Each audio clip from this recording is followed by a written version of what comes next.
Бозымшақ кен байыту фабрикасында жүріп жатқан құрылыс монтаж жұмыстары аяқталуға жақын.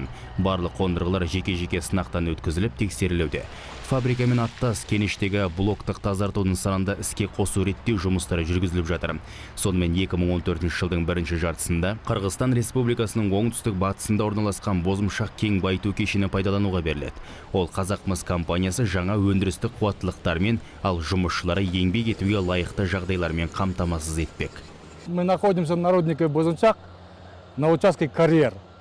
Біз қазір Бозымшақ кенішінде тұрмыз. Учаскеде карьер бар. Қазіргі сәтте 23-ші қабатта бұрғылау жұмыстары жүріп жатыр. Өндіріс алаңын бұрғылауға және кен массаларын тау жыныстары төгілетін үйіндіге жеткізуге дайындап жатырмыз. Бозымшақ кеніші екі тәсілмен игеріледі. Біріншісі қазіргідей ашық әдіс.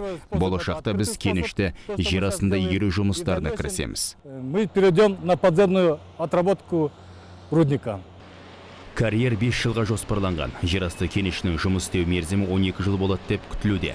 Кен қазбаларын оңғылау мен кенішті жеткізу жұмыстары өзі жүретін қондырғылардың және жер астында жұмыс істейтін самосвалдардың көмегімен іске асырылады.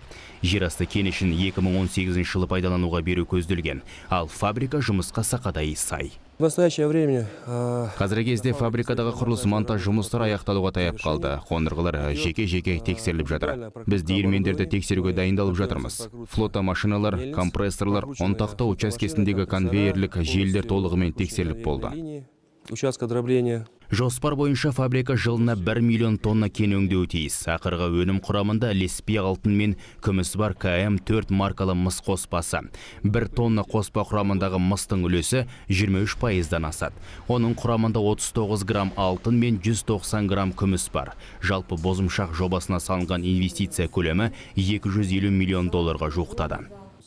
Қаржының басым бөлігі әрине кен байыту фабрикасына салынды. Қазір онда қондырғыларды тексеру жұмыстары жүріп жатыр. Содан кейін қалдықтарды сақтау қоймасына жұмсалды.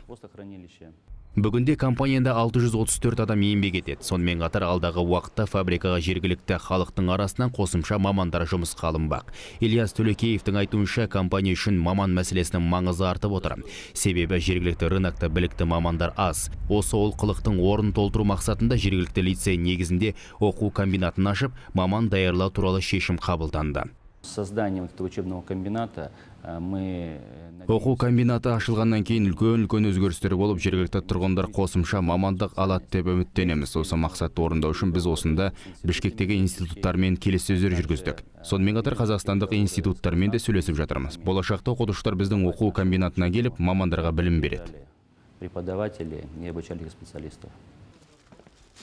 Бозымшақ кешені қызметкерлері вақталық әдіспен жұмыс істейді. Мұнда заманауи жатын бөлмелері, тұрмыстық әкімшілік нысан, асхана және 35 адамға қызмет көрсете алатын жаттығу залы, тіпті кинозал да бар.